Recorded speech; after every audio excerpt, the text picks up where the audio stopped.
vlogging with the water. What he doing today? You can bet he'll have something to say.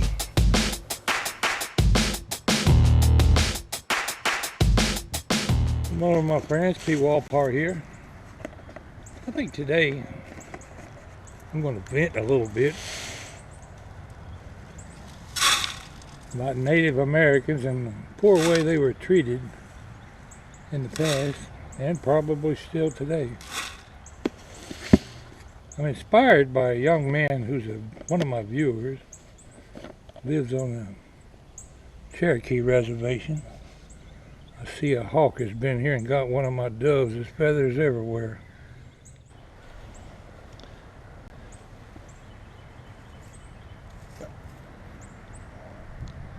Yeah, a hawk made a kill here.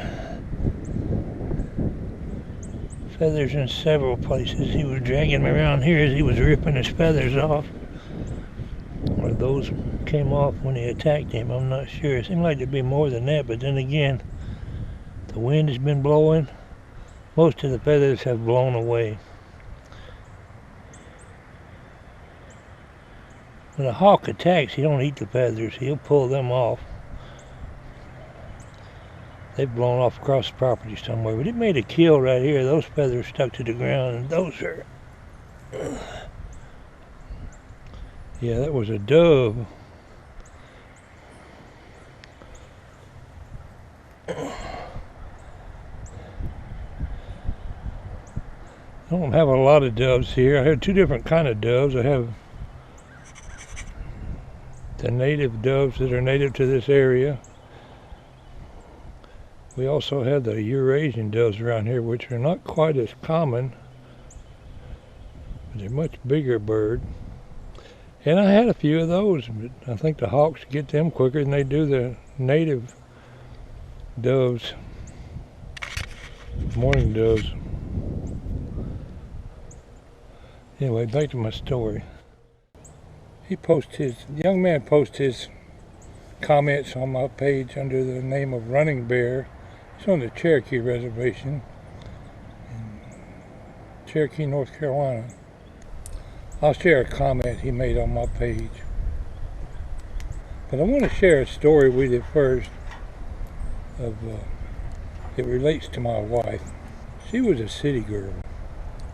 Grew up in the big city of Philadelphia. Well, if you're in a remote area or somewhere out in the country like I've always lived, you live in an entirely different way. People in a big city like Philadelphia, they don't see any woods or forests or anything that you and I would find common, ordinary, everyday things. And all they know is what they were told in movies. For example, people in the South, they assume we're all stupid because we talk slow. It's not intentional discrimination, but somehow the city people get an idea that they're somewhat better than anybody else, or that they know more. I'm getting off the track. Anyway, my wife's from Philadelphia, and all she probably ever saw or heard of, I don't like to use the term Indians because that's a white man word. Native Americans is a more accurate way of putting it. Somebody from the Cherokee Nation or one of the other tribes, they didn't think of themselves as Indian. Columbus or somebody coming over here searching for a new route to India, saw these people walking around and thought, oh, I'm in India, so I'm going to call them Indians. I'm getting way off the story. My wife and I, we hadn't been married long. We're driving back from up north. I'm pulling a U-Haul trailer with an old Ford Torino. My parents at that time lived in Blue Ridge, Georgia, which is in the mountains. So we're going to cut down through North Carolina, and we're going to their house on the way back, pulling this U-Haul trailer. Well, it was late at night. I got into Cherokee, North Carolina. There's a lot of hills up there, and I made a mistake pulling my U-Haul trailer down that long barrel hill they got there, 2 or 3 miles at the bottom of the hill. I'm going to burn up my transmission trying to get to the bottom of this mountain. But anyway, I stopped and got gas in Cherokee.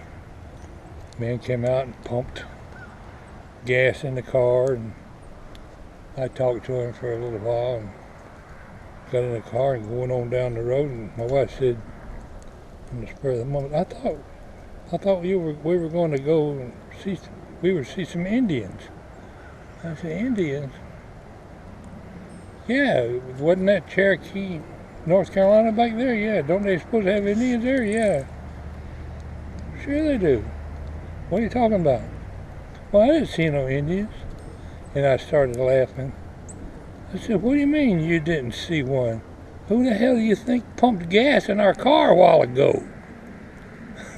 I mean, in her mind, she was thinking they all must dress the old way with feathers and war paint and stuff, you know. She didn't stop to think they might dress like ordinary people. And I got a real laugh out of her. But that's my example of city girls, city people. Don't have to be a girl. For example, we stopped at a red light one night. It's dark at night. It's late at night, and I'm stopped at this red light waiting for it to change. Well, bold as brass, here comes this great big old opossum. He starts walking across the road right in front of my car, right in my headlights. I was driving a 1969 Mercury Montego. Anyway, my wife seen this possum go in front of the car, and it says, look at the size of that rat.